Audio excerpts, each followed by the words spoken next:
Shalom teman-teman semua, selamat berjumpa di Kones Channel.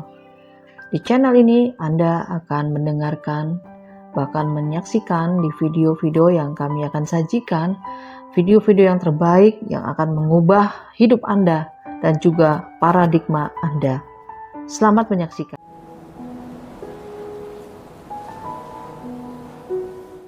Hari ini kita telah masuk di dalam Wahyu pasal yang ke-6 di meterai pembahasan mengenai meterai yang kedua, 3, dan yang keempat.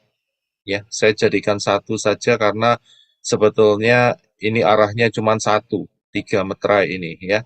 Jadi saya jadiin satu sehingga kita bisa melihat dengan jelas apa yang tersedang dan terus dan akan terjadi peningkatan yang akan terjadi di masa-masa zaman akhir ini ya. Seperti biasa kita juga harus tetap ingat bahwa kita kembali ke pola akar Ibrani yang benar. Karena untuk membuka semua rahasia kebenaran Davar Elohim, kebenaran firman, kita harus kembali ke akar Ibrani yang benar ya. Haleluya. Dan juga jangan pernah lupa bahwa pola akar Ibrani yang benar ini kaya raya ya. Dan sangat luar biasa sekali, sangat detail ya. Dan saya bilang ini keajaiban Bapak Yahweh yang super dahsyat, super maha dahsyat. Sehingga Bapak Yahweh itu mempersiapkan ya bagi orang-orang yang mencintai Elohim, ya mencintai Elohim, mengasihi Elohim, Bapak Yahweh. Sebentar ya, suara saya agak feedback sebentar ya, sebentar. Ya, haleluya, saya akan lanjutkan. Jadi Bapak Yahweh mempersiapkan kita semua dengan detail. Dan ini sangat luar biasa sekali, saudara. Sehingga kita tidak salah arah. Sebab Yesus pernah mengatakan, kamu tahu kemana aku pergi. Ya, kamu tahu kemana aku pergi. Dan di situ kita bisa melihat bahwa detailnya rencana Bapak Yahweh ini sangat mengagumkan sekali. Ya, dengan pola akar Ibrani yang benar, maka kita sangat diperkaya. Dan kita juga dipersiapkan dengan luar biasa. Itu karena kasih cinta Bapak Yahweh kepada kita semua. Sangat luar biasa sekali. Ya, sehingga kita betul-betul ke depannya kita sering melihat kebenaran firman yang mengatakan di dalam Kefa dikatakan bahwa kamulah bangsa yang terpilih, imamat yang rajani. Ya kan? Jadi Bapak Yahweh punya planning yang sangat luar biasa dahsyat. Terutama untuk para mempelai Yeshua HaMashiach. Kita ini dikasih kesempatan very important person. Ya, VVIP, betul-betul terutama, luar biasa. Ya, kita sangat bersyukur sekali kalau kita dilahirkan ya dan boleh mengenal atas anugerahnya itu dalam zaman-zaman seperti ini. Dan ini sangat luar biasa sekali, ya. Sehingga apa yang menjadi planning Bapak Yahweh untuk mendudukkan kita di takhta Elohim, yang setelah kita pelajari di Wahyu pasal yang ke-3 dan 4, itu betul-betul akan tergenapi, saudara. Itu sangat luar biasa, ya. Haleluya. Ya, kita akan lanjutkan, dan di luar pola akar Ibrani, miskin, ya, tidak banyak yang bisa digali di sana, ya. Jadi luar biasanya daripada pola Ibrani. Nah, kita akan masuk di dalam meterai yang kedua, 3, dan keempat. Nah, kita akan terlebih dahulu membaca dari Wahyu pasal yang ke-6, ayat yang ke-3 sampai yang ke-8. Ya, silakan Henok. Dan ketika dia membuka meterai yang kedua, aku mendengar makhluk hidup kedua yang berkata, marilah dan lihatlah. Dan keluarlah kuda yang lain berwarna merah api. Dan kepada dia yang menunggang di atas setelah dikaruniakan kepadanya untuk mengambil damai dari bumi, juga agar mereka saling membunuh seorang terhadap yang lain, dan kepadanya telah diberikan pedang yang besar. Ya, kita stop dulu di 2 ayat ini, karena setiap 2 ayat akan membicarakan mengenai warna kuda yang berbeda. Tapi saya akan masuk sedikit terlebih dahulu. Kita tahu bahwa 4 kuda dan penunggangnya yang ada di Wahyu pasal 6 ini sangat terkenal. Jadi orang yang biasa-biasa saja juga mereka sering melihat akan 4 kuda ini. Ya, karena ini kisah ini atau penglihatan ini betul-betul viral sekali, ya, sangat viral sekali. Jadi nggak terlalu susah juga untuk bisa dimengerti, ya, dengan lambang-lambang yang ada, pedang warna merah, ya kan, dan kemudian diberikan penjelasan juga bahwa ini adalah roh yang membawa pertempuran atau roh yang mengambil damai sejahtera dari bumi, sehingga adanya kebencian, peperangan, dan sebagainya, itu betul-betul akan terus meningkat sampai masa anti Hamasyah. Ya, karena nggak terlalu sulit untuk bisa memahami, karena langsung dijelaskan oleh malaikat Bapak Yahweh kepada Yohanan untuk mengerti apa yang menjadi sepak terjang daripada 4 kuda ini, ya, terutama 3 kuda ini, yaitu yang sedang kita pelajari. Karena yang sedikit membingungkan telah kita lewati, yaitu kuda putih. Ya, banyak orang yang minggu lalu kita sudah kita sudah membahasnya. Banyak orang yang terasumsikan juga bahwa itu adalah Yeshua HaMashiach, ya. Tapi kita sudah menemukan jawabannya, itu bukan Yeshua HaMashiach, akan tetapi itu adalah roh anti Hamasyiah, dan puncaknya adalah anti Hamasyiah itu sendiri. Jadi sangat jelas. Nah, yang 3 kuda ini itu sangat mudah sekali untuk dapat dipahami, karena selain daripada aura yang dibawa dan kemudian benda-benda yang dibawanya juga seperti pedang, kemudian timbangan dan sebagainya, dan disertai juga dengan penjelasan yang sangat jelas. Jadi hampir seluruh orang bisa dapat memahami dengan sangat-sangat mudah sekali. Ya, karena itu sangat terkenal sekali untuk 3 kuda yang terakhir ini. Ya, dan kuda merepresentasikan daripada kekuatan, ya, kekuatan yang cepat sekali. Karena kuda itu kecepatannya luar biasa ketimbang onta ataupun lembu. Kalau lari, kuda adalah yang cepat dan tangguh, dan kuda itu dipersiapkan untuk sebuah peperangan, ya. Jadi itu kuda, bukan keledai. Ya, kalau keledai itu untuk sepertinya gini, kalau keledai itu biasanya kalau zaman sekarang itu kayak limousine begitu, ya. Tapi kalau kuda itu seperti tank begitu, ya, chariot tank begitu. Ya, jadi tidak sulit untuk bisa dimengerti mengenai spirit apa yang ada di balik daripada kuda merah, berwarna merah, dan juga penunggangnya yang membawa sebilah pedang yang besar, ya, sehingga damai sejahtera diambil dari bumi dan mereka saling membunuh satu sama lain. Ya, oke. Puji Bapak Yahweh. Ya, kita akan teruskan. Ini adalah yang kuda merah. Kita akan masuk di kuda yang berwarna berikutnya, yaitu ayat yang ke-5 dan 6. Ya. Ya, silakan Henok untuk bisa membacanya. Terima kasih. Dan ketika dia membuka matra yang ketiga, aku mendengar makhluk hidup ketiga yang berkata, "Marilah dan lihatlah." Dan aku melihat, dan lihatlah seekor kuda hitam, dan dia yang menunggang di atas yang memegang timbangan di tangannya.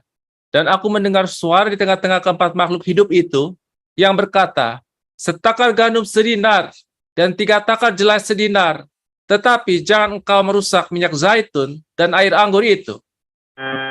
Ya, terima kasih.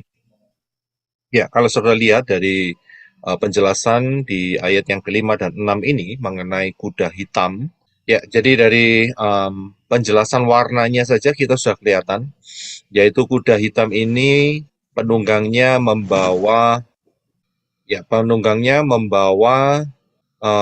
timbangan, ya, dan kuda ini berwarna hitam, dan sangat dijelaskan gampang sekali untuk bisa dipahami bahwa inilah roh, yaitu roh yang mengobrak-abrik ekonomi dunia, ya, roh yang mengobrak-abrik ekonomi dunia sehingga ekonomi dunia ini menjadi gelap, ya, hitam seperti kuda hitam, dan juga penunggangnya membawa timbangan, ya, membawa timbangan. Jadi ini bercerita mengenai global economy yang kedepannya saat zaman anti Hamasiyah itu betul-betul bukan satu masa yang mereka idam-idamkan sekarang ini, yaitu prosperity, ya, prosper, kelimpahan dan sebagainya, tetapi akan terjadi sebaliknya, yaitu terjadi perekonomian yang sangat-sangat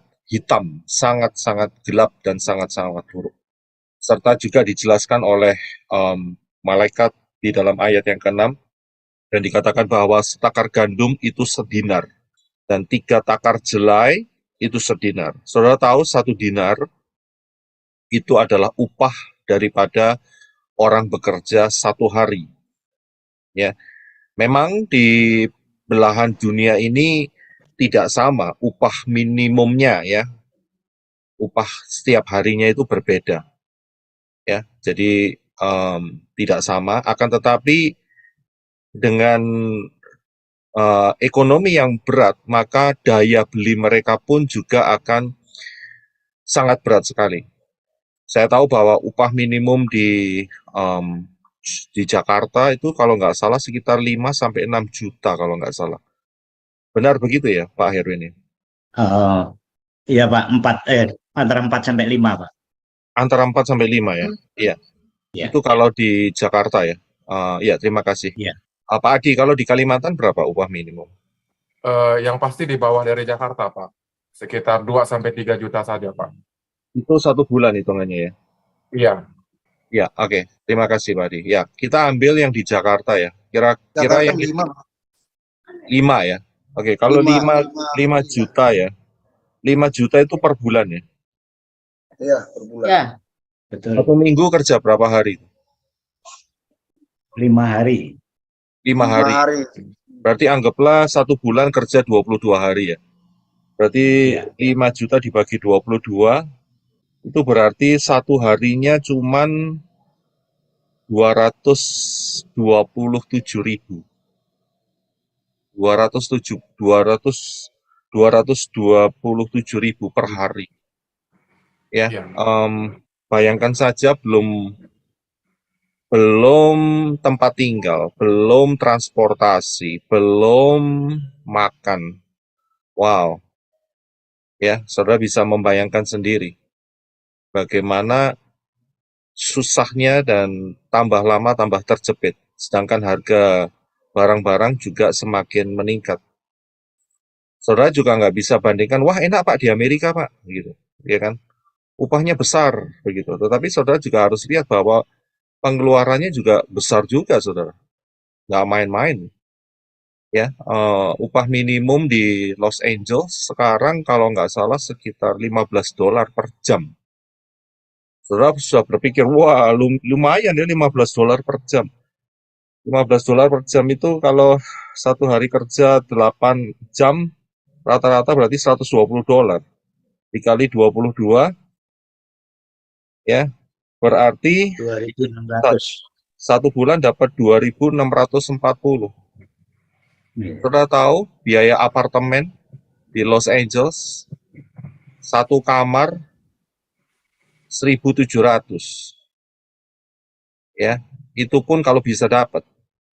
Sekarang rata-rata sudah naik hampir sekitar 2.000. Jadi tinggal $600. Belum bensin, belum transportasi, belum makan.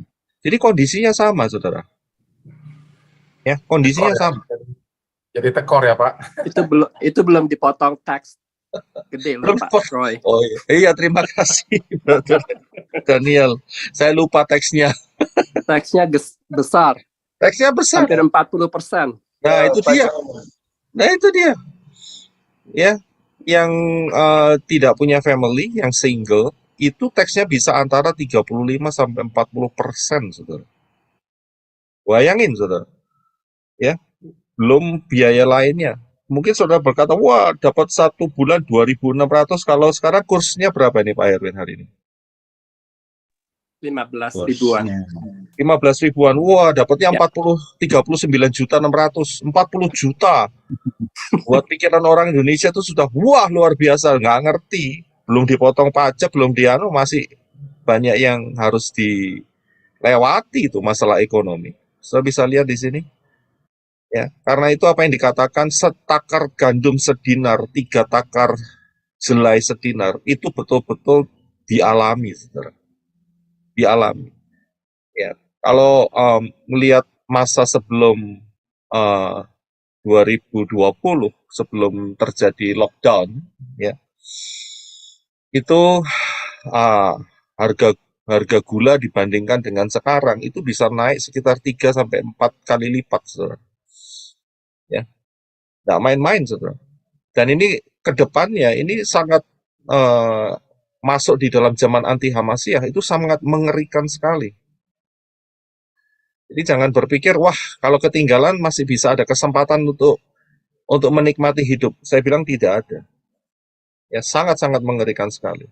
Tapi di sini juga dikatakan bahwa tetapi jangan engkau merusak minyak zaitun dan air anggur itu. Nah, banyak orang yang mengatakan bahwa ini adalah makna rohani, yaitu sukacita dan sebagainya. Ya, boleh-boleh saja mereka mengatakan seperti demikian, nggak ada masalah. Tetapi konteks daripada pembicaraan ini adalah masalah ekonomi. Jadi, mengenai minyak zaitun yang tidak dirusakkan dan air anggur itu berbicara hal-hal yang mahal. Ya, hal-hal yang mahal. Jadi hanya sedikit orang saja yang bisa bertahan karena memang mereka mampu di dalam keuangannya itu, begitu. Ya, sehingga minyak zaitun dan anggur tidak terjamah. Ini adalah komoditi yang mahal, minyak zaitun itu, ya. Jadi ini yang digambarkan di dalam kitab Kilyahna ini, kitab Wahyu ini. Minyak zaitun itu sebagai komoditi yang mahal dan air anggur juga. Dan hanya orang-orang yang betul-betul mempunyai kemampuan yang di atas rata-rata yang mampu. Tetapi rata-rata di seluruh dunia akan terpuruk. Akan sangat-sangat terpuruk. Ya, dan dengan adanya perang yang tidak kunjung selesai, kita mendengar beberapa bulan yang lalu bahwa gandum itu sudah mulai di blokade, ya. Karena ternyata gandum dunia ini sebagian besar dihasilkan oleh di tempat yang terjadi perang itu, saudara. Dan itu dipasok ke daerah-daerah Afrika dan sebagainya. Dan itu mulai menggoncang ekonomi di sana. Sudah masanya daerahnya kering, kelaparan, ditambah masalah perang, ya. Jadi sangat mengerikan sekali. Dan ini ada di depan mata kita ini sekarang. Ya, jadi spirit atau roh yang menggoncang, ya, ekonomi. So perhatikan ya, di sini kalau sudah bandingkan perbedaan perputaran roda ekonomi sebelum dan sesudah yang ada masalah kesehatan global itu gimana? Di Indonesia rasanya gimana? Terasa sekali atau tidak? Atau bisa merasa oke-oke aja atau gimana? Beri kita input nih di sini. Kalau di sini terus terang terasa sekali di sini. Di sini banyak toko yang sudah pada ditutup. Dan kemudian daerah Chinatown itu yang dulunya ramai sekali, sekarang tinggal 25-30%, sepi. Ya. Mirip Pak, mirip Ya, Jakarta juga terasa, demikian. Terasa juga ya. Iya. Jadi ini masalah global. Dimanapun baik kita di US, saudara di Indonesia juga merasakan hal-hal yang sama. Dan juga ini banyak sekali retail-retail yang sudah tutup. Dan mereka menggantinya dengan cara online order semua. Ya, semua diarahkan ke situ dan diarahkan ke digital semua. Ya, jadi di satu sisi ekonomi akan digiring dan terus memang akan digiring masuk di dalam digitalisasi, begitu. Ini ada di tengah-tengah kita. Kalau kita sekarang mau cari barang, tokonya sudah nggak ada. Cara nyari gimana? Ya kita pasti ke online shopping, ya, cari di sana. Kemudian dari situ juga di-charge untuk mungkin biaya pengiriman dan sebagainya, betul kan? Jadi Ya, betul. Ya, hampir seluruh dunia sama ini ceritanya. Ya, hampir seluruh dunia ini sama. Jadi dimanapun tidak akan lewat karena ini memang sudah diperlihatkan oleh Bapak Yahweh kepada Yohanan saat itu, dan kode-kode ini kita yang harus tahu ya apa yang terjadi di tengah-tengah kita, dan ini menunjukkan bahwa anti Hamasiah itu betul-betul zamannya sudah sangat-sangat dekat sekali ya. Ya, ini mengenai kuda yang hitam. Nah, kita akan lihat kuda yang berikutnya, yang keempat. Ya, kita akan baca terlebih dahulu di dalam Wahyu pasal yang ke-7 dan ke-8. Ya, silakan. Dan ketika dia membuka matra yang keempat, aku mendengar suara dari makhluk hidup yang keempat yang berkata, "Marilah dan lihatlah." Dan aku melihat, dan lihatlah seekor kuda hijau pucat, dan dia yang menunggang di atasnya, namanya Kematian, dan alam maut ikut bersamanya. Dan kepada mereka telah diberikan wewenang untuk membunuh atas 1/4 bumi dengan pedang, dan dengan kelaparan, dan dengan kematian, dan oleh binatang-binatang buas di bumi. Ya, terima kasih, Eno. Ya, saya akan perjelas ayat ini dengan slide yang berikutnya. Kalau saudara lihat bahwa kuda ini dalam bahasa Indonesianya disebut sebagai kuda yang pucat, ya, yang betul, ya, LAI hijau kuning, rodok bingung, ya, tapi sebetulnya pucat, pale bahasa Inggrisnya. Dan namanya adalah kematian. Dan kemudian alam maut, Sheol, saudara, ada bersama dia. Waduh, kita sudah belajar soal Sheol ya, alam maut. Ya, kemarin kita bicara mengenai penjara roh-roh, dan juga beberapa bulan yang lalu kita belajar mengenai terungkap misteri alam maut. Saudara bisa membuka kembali pelajaran-pelajaran itu sehingga saudara paham mengenai alam maut. Saudara tahu bahwa roh spirit kematian ini merajalela di mana-mana. Ya. Dan dikatakan di sini alam maut berarti mereka harvest. Tahu ya harvest? Harvest itu masa penuaian, menuai. Menuai jiwa-jiwa, tapi bukan untuk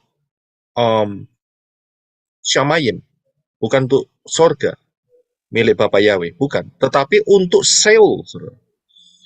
Ngerti ya saudara, kalau Sheol itu sekarang kita ini, itu hanya ada satu tempat, karena kemarin kita sudah belajar ya, bahwa di Sheol itu ada dua tempat, yaitu satu tempat penyiksaan, yang satu adalah tempat pangkuan Abraham. Dan hari ini yang pangkuan Abraham sudah kosong, karena semua sudah bangkit. Jadi sudah harus belajar di pengajaran terungkap misteri alam maut ya. Nah, sedangkan yang sampai sekarang ini adalah daerah yang dimana orang kaya itu disiksa. Nah, ayat ini mengatakan banyak kematian dan banyak yang masuk ke dalam tempat penyiksaan.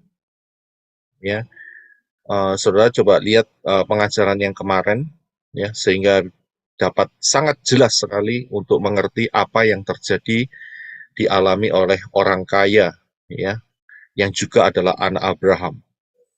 Nah, jadi kekuatan ini itu membawa banyak sekali jiwa masuk ke dalam alam maut untuk dimasukkan di dalam tempat penyiksaan. Ya, dan dikatakan bahwa kekuatan ini juga dikasih wewenang untuk membunuh, ya, atas 1/4 penduduk, 1/4 bumi dengan apa tadi? Dengan pedang. Siapa yang punya pedang? Yaitu kuda merah, ya kan, dan penunggangnya. Kemudian dengan kelaparan ini urusan dengan ekonomi, yaitu kuda hitam.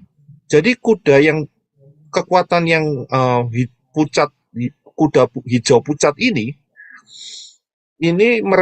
merepresentasikan penggabungan kekuatan antara perang dan kesulitan ekonomi, ya, dan juga plus oleh binatang-binatang buas. Apa itu binatang buas? Saudara, ya, kalau mikir dulu mikir, wah binatang buas berarti akan ada banyak singa, macan, begitu ya, buaya gitu, terlepas gitu ya. Enggak seperti itu, saudara. Binatang buas itu bukan nggak dijelaskan ini besar atau kecil.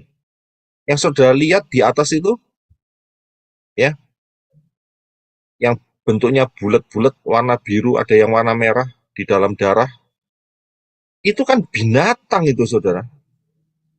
Bisa matiin orang kan, lewat kekhawatiran, lewat eh, banyak hal ya yang sudah terjadi di tengah-tengah kita dalam 2-3 tahun ini. Jadi saudara saat berpikir ini binatang buas, jangan berpikir gajah atau apa itu namanya yang besar-besar seperti itu. Tidak. Tetapi yang tidak kelihatan oleh mata, yang kasat mata, yang sangat-sangat kecil sekali dan kalau dilihat harus pakai mikroskop yang elektron lagi. Bukan sembarang mikroskop. Yang punya kekuatan kelipat gandaan untuk bisa melihat yang lebih kecil dan paling kecil. Saudara bisa lihat di sini. Itu binatang itu. Kenapa? Karena memang nggak punya mata, memang nggak punya mulut, tapi berlipat ganda, saudara. Dapat melipat gandakan dirinya dengan cepat lagi. Dan bisa membunuh. Ini binatang-binatang yang direkayasa juga. Ya, jadi ini sudah terjadi di tengah-tengah kita. Jadi kekuatan yang terakhir ini merupakan kekuatan gabungan, ya, antara kuda merah, kelaparan, kuda hitam, yaitu mengenai kesulitan ekonomi, dan juga sudah tahu yang namanya masalah kesehatan dunia, ya, itu juga dihajar juga sehingga membawa kematian-kematian. Ini sudah ada di tengah-tengah kita. Ya, nah kita akan lanjutkan. Nah, ini seperti yang namanya domino effect. Saudara tahu ya domino effect ya. Kalau saudara main domino, kemudian Efek domino. ya efek domino. Efek domino. Ya. Efek domino itu bahasa Indonesianya. Kalau Inggrisnya diwalik domino effect. Oh iya betul. Ya, ya ini memang keunikan bahasa Inggris dengan Indonesia harus dibolak-balik gitu ya. Domino effect. Ya, ini saya lihat cucu saya, dia bukan punya domino, tapi dia punya balok kecil-kecil, dia susun seperti ini, kemudian dia sentil, jatuh semua. Ya, ini seperti ini. Jadi 3 kuda ini seperti ini, saudara. Punya domino effect. Jadi saling berkaitan satu sama lain. Kalau sudah ada perang, ya sudah pasti ekonominya morat-marit, saudara. Ya, ini belum onde-onde itu meledak seperti yang di Hiroshima dan Nagasaki itu. Ya, ini bukan onde-onde lagi tapi bakpao, ya, yang lebih besar, ya. Nah, itu kalau meledak bisa dibayangkan, saudara. Ya, yang dikirim sama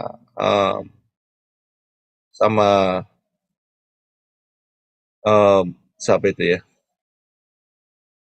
Bekasnya Uni Soviet. Itu kalau dikirim ke Inggris gitu ya, 1 gitu aja tenggelam sudah. Dan itu sudah terjadi satu penimpangan stabilitas ekonomi dunia. Belum lagi yang namanya radioaktif ya. Sekarang saja dunia sudah digemparkan dengan pembuangan limbah radioaktif, betul ya? Di Fukushima. Ya, orang-orang sudah khawatir semua. Apa dampaknya? Dampaknya pasar ikan sepi. Ikan pada mati. Nah, ikan belum mati, tapi mengandung itu dia, apa itu namanya? Radioaktif, betul ya? Ya. Nah, kemudian kalau ikannya mengandung radioaktif, manusianya mikir, ya kan, mau diambil, nah atau tidak. Nah, apa yang terjadi? Yang pertama, nelayan akan serba salah. Mancing hasil ikannya nggak laku, nggak dipancing, dia nggak dapat income. Nah, sudah kena ekonomi kan? Ya, jadi itu baru satu, belum yang lain, belum perusahaan garam, belum perusahaan ikan dan sebagainya, ya, dan kemudian itu akan merambat ke lain-lainnya. Nah, kalau satu kampung semua pada nelayan semua dan semua nganggur semua, lah siapa yang bakal nanggung ekonomi mereka sehari-hari? Tiap hari mereka tetap butuh makan, tiap hari mereka tetap harus belanja, menyekolahkan anak, keperluan ini dan itu. Lah, tapi kalau nggak punya income bagaimana? Ya, dan ini betul-betul terjadi, saudara.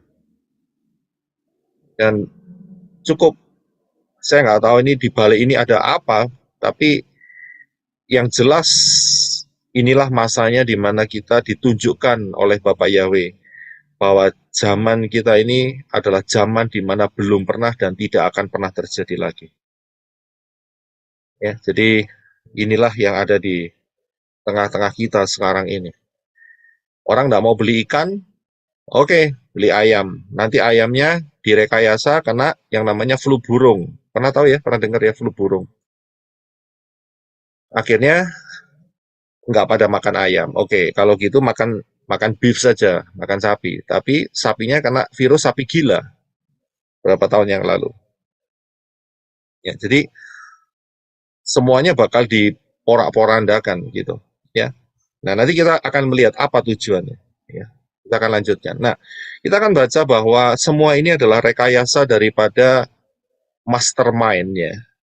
Si mastermind-nya. Siapakah si mastermind-nya? Tidak lain adalah di dalam Yohanes 8 ayat 44. Ya, silakan Henok untuk dibaca.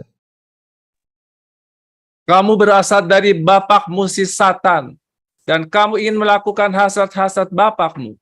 Ia adalah pembunuh manusia sejak semula, dan dia tidak berdiri dalam kebenaran, karena kebenaran tidak ada di dalam dia. Tatkala seseorang berkata dusta, dia berkata dari dirinya sendiri, karena dia dan bapaknya adalah pendusta. Ya, terima kasih. Saudara bisa melihat di sini, Yeshua mengatakan bahwa Satan adalah pembunuh manusia sejak semula. Jangan pernah berpikir bahwa Satan tuh ngasih gratis.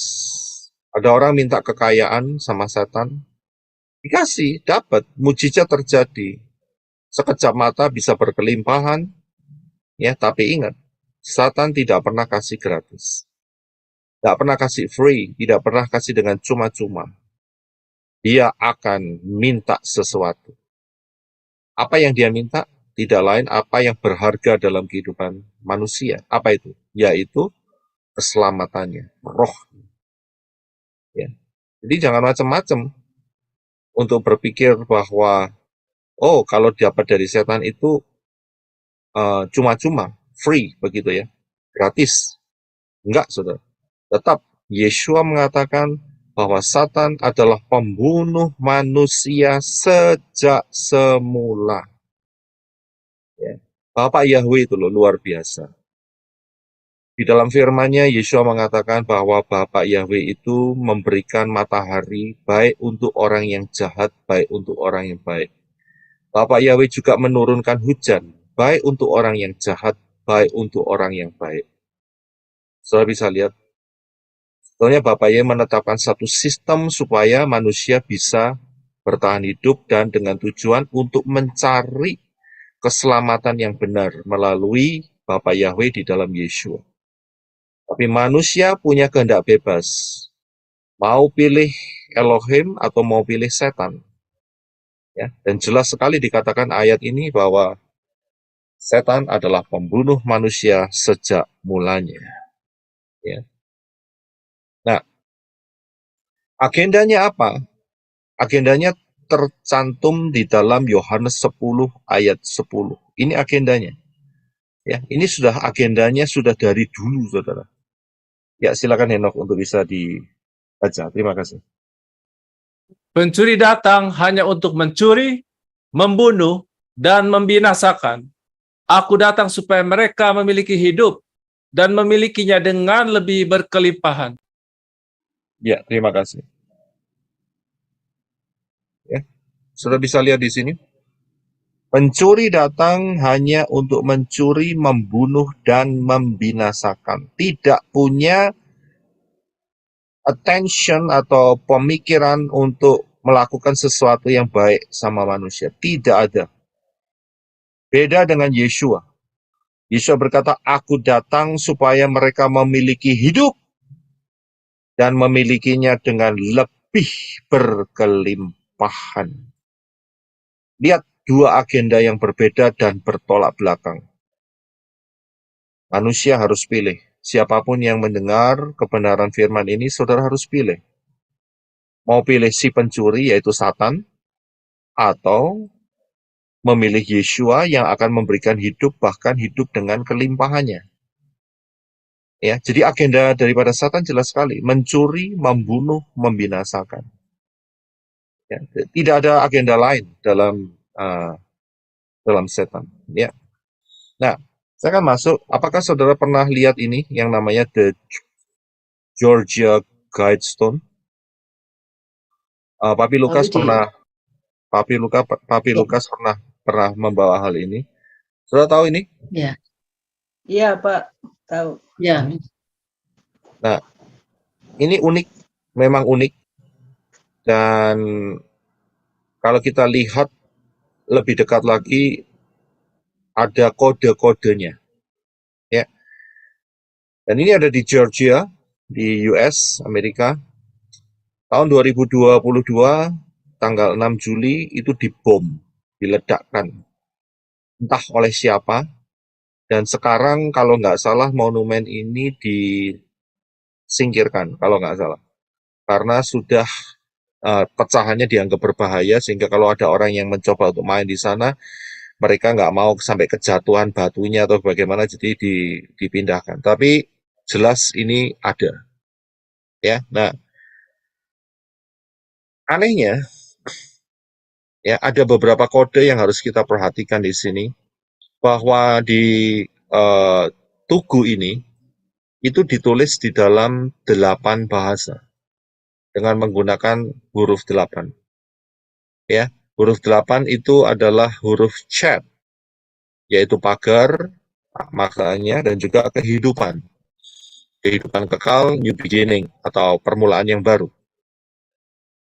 Ya, ditulis di dalam bahasa English, Spanish, Swahili, Hindi, Hebrew, Arabic, traditional Chinese, dan Russian. Jadi ada 8. Apakah ini satu kebetulan? Saya yakin ini sebuah perencanaan. Ya, sebuah perencanaan. Nah, bukan cuma hal ini saja, akan tetapi juga ada banyak kalimat, dan satu kalimat yang harus dicermati adalah dikatakan maintain, itu dia. Ya, jumlah manusia di permukaan bumi ini yang ideal menurut mereka adalah 500 juta. Nah, saya berikan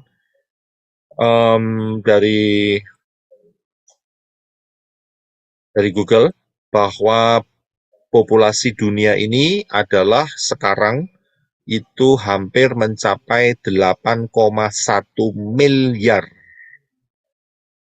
Ya, ini pakai bahasa Indonesia ya, supaya gampang, karena bahasa Inggrisnya akan berbeda. Kata miliar, million itu million sama dengan juta. Jadi saya pakai bahasa Indonesia supaya jelas semua. Jadi populasi dunia ini anggaplah sekarang ini 8 miliar. Kalau idealnya cuma 500 juta, berarti itu ada perhitungan yang setelah saya buat sebelah kanan. 8 miliar dikurangin 500 juta, sisanya adalah 7,5 miliar. Ya, bahasa Indonesia ya, miliar. Nah, ini yang nggak boleh ada, 7,5 miliar. Ini nggak sedikit loh, saudara. 7,5 miliar populasi dunia itu harus dibinasakan untuk mencapai angka ideal bumi ini hanya di maintain atau dipertahankan, ya, idealnya dengan satu angka, yaitu 500 juta saja. Nah, sisanya bagaimana? Ya, sisanya mereka kan tadi di atas saya sudah katakan bahwa agenda dari agenda daripada si eh, roh-roh pemberontak Bapak Yahweh itu adalah mencuri, membunuh, dan membinasakan. Yaitu dari kuda merah, kuda hitam, dan kuda pale atau apa itu namanya, hijau kekuning-kuningan, ya, pucat, hijau pucat, ya. Dan bisa dilihat bahwa sepak terjangnya untuk apa? Kalau sudah lihat sekarang ini, untuk mengurangi, ya, populasi manusia yang menurut mereka itu sudah terlalu banyak. Dan terlalu banyaknya itu banyak sekali. Idealnya cuma 500 juta.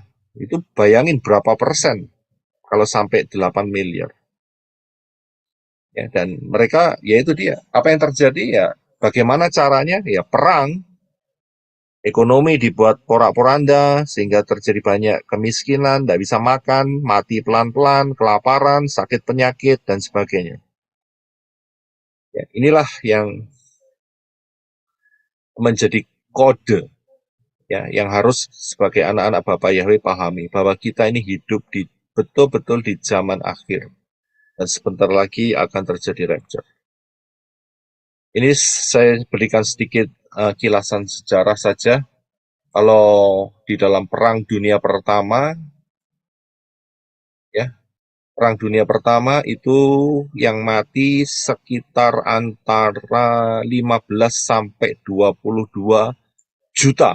Ingat ya, ini bahasa Inggris. Bahasa Inggrisnya million. Ya, jadi bahasa Indonesianya adalah juta. 15 sampai 22 juta jiwa. Belum yang luka-luka, terus kemudian mati bulan depannya atau 3 bulannya lagi, begitu. Dan Perang Dunia Kedua diestimasi yang mati sekitar antara 35 juta sampai 60 juta. Bayangin, saudara. Ya, Perang Dunia Pertama dan Kedua itu beda kalau nggak salah sekitar 30 tahunan. Ya, dan dalam waktu 30 tahunan itu sudah hampir mencapai 100 juta yang mati, 80 jutaan. Satu jiwa saja malaikat bersorak-sorai kalau bertobat. Bayangin, betul apa yang dikatakan oleh Davar Elohim mengenai kuda yang terakhir, yaitu kuda abu-abu, ya, hijau keabu-abuan, yang mengatakan bahwa mereka mengharvest atau menuai, ya, kematian manusia dan mereka masukkan ke dalam Sheol. Mengerikan sekali. Kalau kita sekarang bisa mendengar kebenaran Davar Elohim hari ini satu anugerah. Coba saudara bayangin, bagaimana kalau hidup di dalam zaman tahun-tahun seperti itu. Ini tahun belum lama loh, ya, sekitar 100 tahun yang lalu, nggak lama, tapi kerusakannya dahsyat sekali. Coba saudara bayangin, ya, sangat mengerikan sekali. Kalau kita bisa hidup mengenal Bapak Yahweh tahun-tahun ini satu anugerah yang luar biasa. Nah, saya berikan juga, saudara sudah tahu ini, bahwa di China mereka menulis kembali kitab suci. Ada yang dengar, saudara? Saya rasa ini juga sudah mulai viral. Sudah ya? Iya. Jadi di China sekarang mereka kelabaan. Mereka coba untuk mengejar orang-orang yang percaya Yeshua, ya, tapi memang masih di dalam posisi karena level mereka masih di dalam nama Yunani, ya, itu yang mereka top, ya, mereka bisa ambil. Dan pemerintah China kelabaan untuk bisa menghentikan pergerakan ini, ya, sehingga mereka mengambil satu tindakan di mana mereka mencoba meracuni dengan cara kitab suci itu ditulis kembali, saudara, sejarahnya. Gila nggak? Ya, supaya apa? Karena ini cuci otak, saudara. Mereka pikir orang-orang pengikut Yesua dicuci otaknya dengan kitab suci, maka di kitab sucinya diganti kisahnya. Salah satunya yang di sebelah kanan, ya. Tapi ingat ya, kita harus dewasa ya. Dalam arti kita harus tahu bahwa mereka pergerakan mesianik ya mungkin belum masuk sampai di sana. Jadi yang paling tertinggi adalah nama Yunani. Ya, jadi mereka mencoba untuk menambahi kisah mengenai Yesua yang saat itu berhadapan dengan ahli-ahli Torah yang membawa satu orang perempuan yang berzina. Ya, saudara tahu ceritanya bahwa Yesua tidak melempar batu kepada perempuan ini, tetapi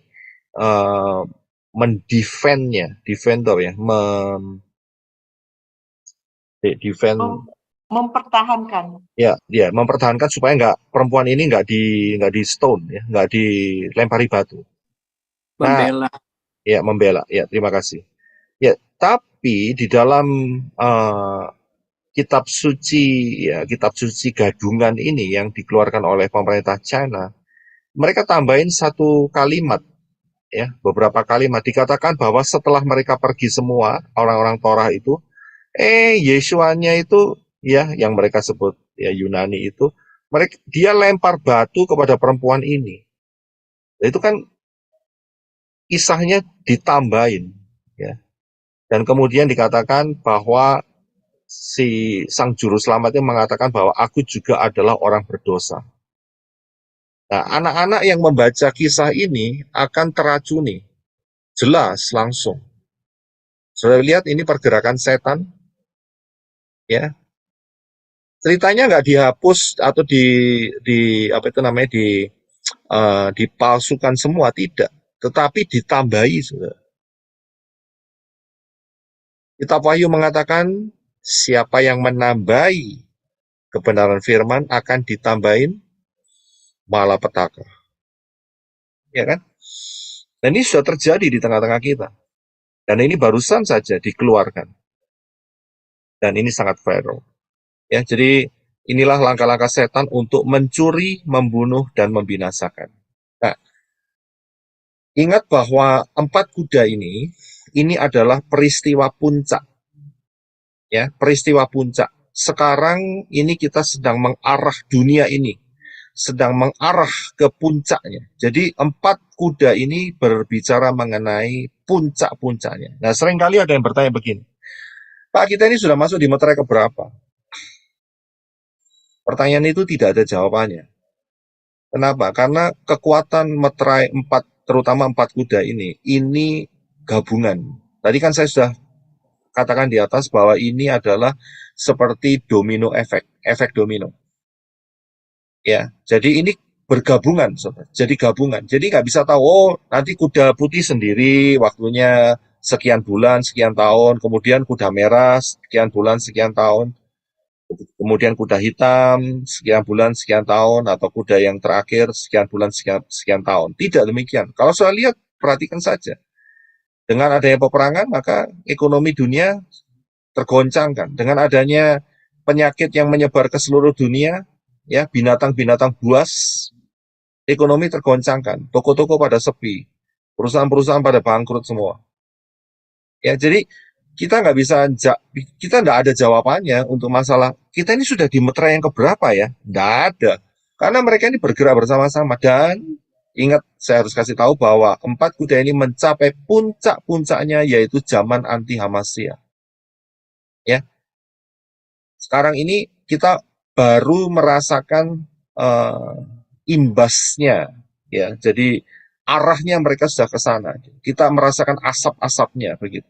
Tapi sebetulnya ini adalah puncak-puncaknya. Nah, ini yang harus saya kasih tahu mengenai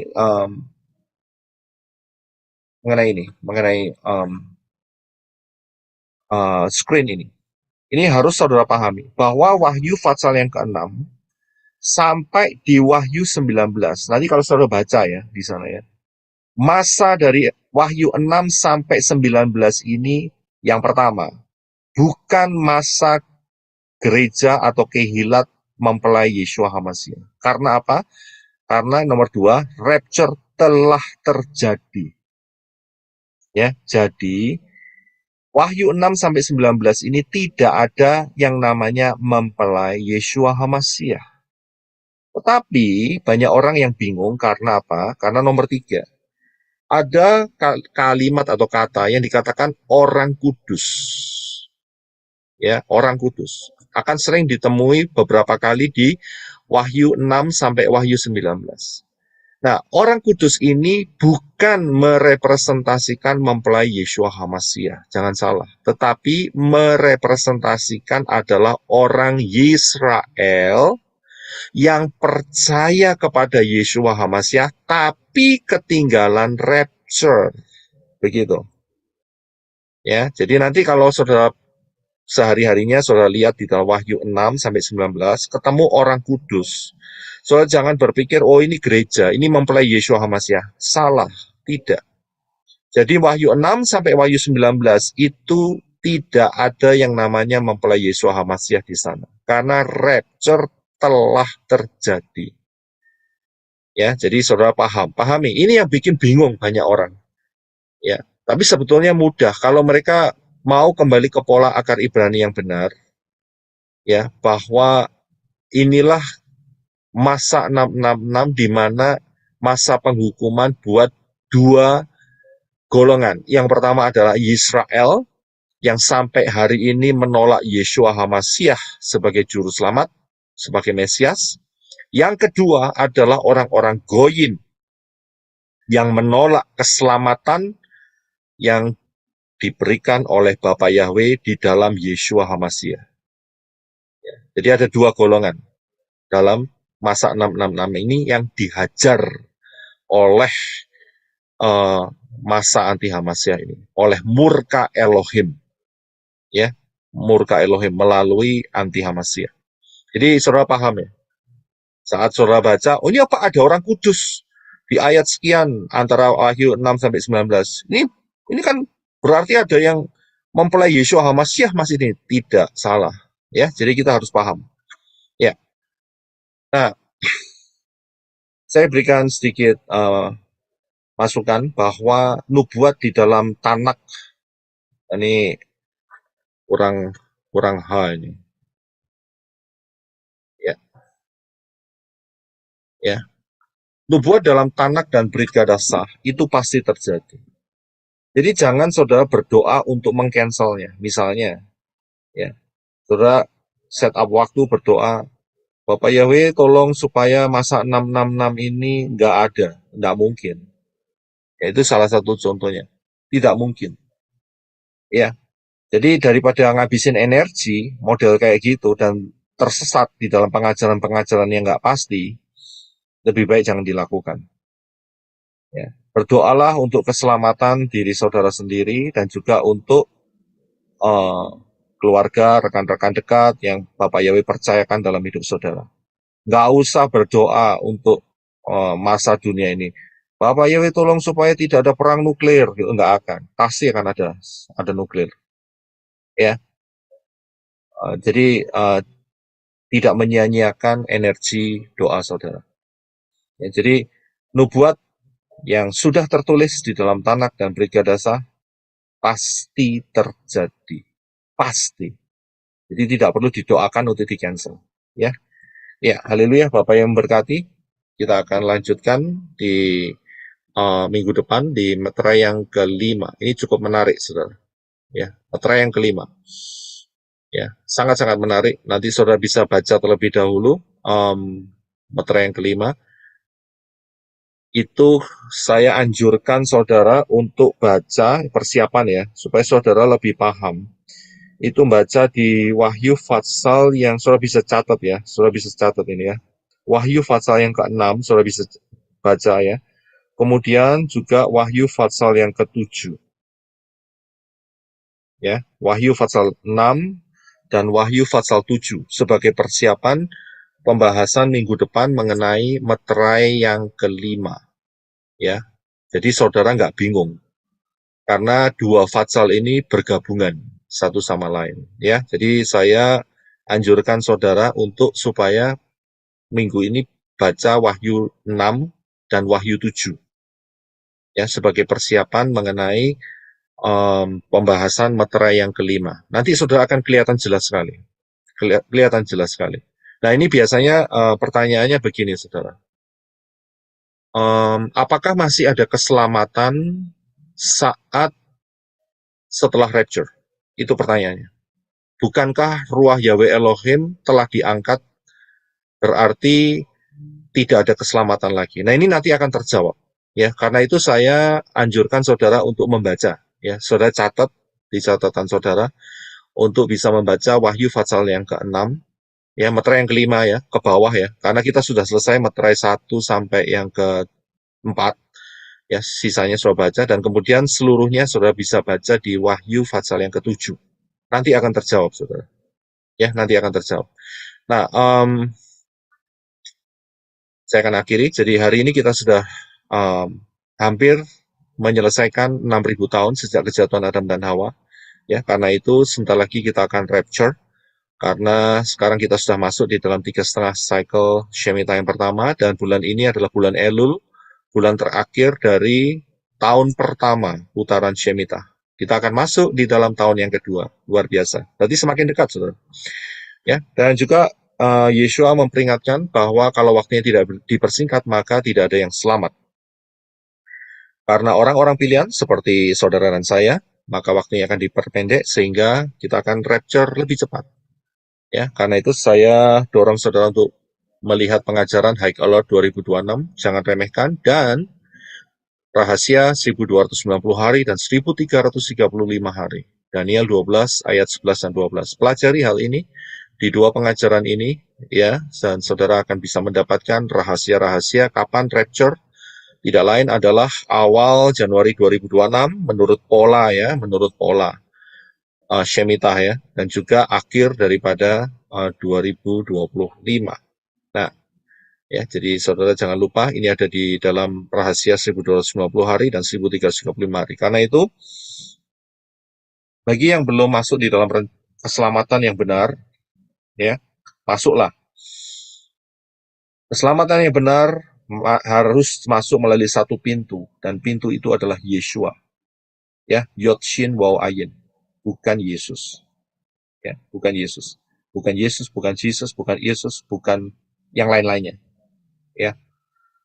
Jadi hanya satu pintu, yaitu Yeshua, Yod Shin Waw Ayin. Ya, karena apa? Karena dari bangsa Yahudi. Dan juga siapa yang berseru kepada nama Yahweh akan diselamatkan.